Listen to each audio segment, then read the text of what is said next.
അങ്ങനെ എൻ്റെ മോളുടെ സ്കൂൾ യാത്ര ഇവിടെ തുടങ്ങുകയാണ്. സ്കൂൾ എന്നത് ഏതൊരാളെയും നല്ലൊരു മനുഷ്യനായി വളർത്താൻ പറ്റിയ നല്ലൊരു സ്ഥലമാണ്.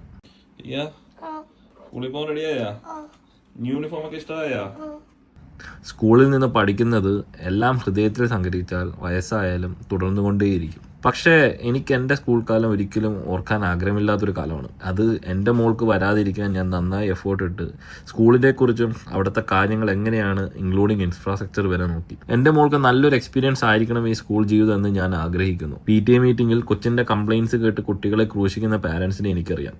ബട്ട് നല്ല ടീച്ചേഴ്സാണ് അവിടെയെങ്കിൽ അവർ കംപ്ലയിൻസിന് പകരം ഫീഡ്ബാക്ക് നമുക്ക് തരികയും അതിനനുസരിച്ച് മാറ്റങ്ങൾ നമുക്ക് നമ്മുടെ മക്കളുടെ ലൈഫിൽ കൊണ്ടുവരാൻ സാധിക്കും. എൻ്റെ വൈഫ് ഇമോഷണൽ ആയപ്പോൾ ഞാനും പൊടിക്ക് ഇമോഷണലായി പോയി. അങ്ങനെ റോഷ്നി ടിയനെ നമ്മൾ KG1 എത്തിച്ചു.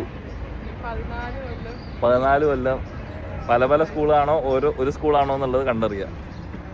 നമ്മളുടെ എല്ലാമായ നമ്മളുടെ മക്കളെ നമ്മൾ പ്രത്യാശയോടെ ടീച്ചേഴ്സിൻ്റെ കയ്യിൽ ഏൽപ്പിക്കുമ്പോൾ ഒന്നേ എനിക്ക് പറയാനുള്ളൂ, നിങ്ങളുടെ മക്കളെപ്പോലെ അവരെ നോക്കുക. കുഞ്ഞുങ്ങളാണവർ. മെച്ചുവറായി ബിഹേവ് ചെയ്യുമെന്ന് നിങ്ങൾ എക്സ്പെക്റ്റ് ചെയ്യരുത്. ഞങ്ങൾ പേരൻസ് ഒരു കോൾ എവയാണ്. നിങ്ങൾക്ക് ഈ കുട്ടിപ്പട്ടാളത്തെ ഹാൻഡിൽ ചെയ്യാൻ പറ്റുന്നില്ലെങ്കിൽ ഞങ്ങളെ വിളിച്ച് പറയുക. ഞങ്ങൾ അവരെ പൊന്നുപോലെ നോക്കിക്കോളാം എപ്പോഴും. ഉറങ്ങിപ്പോയി കുഞ്ഞ്. ഉറങ്ങിപ്പോയി.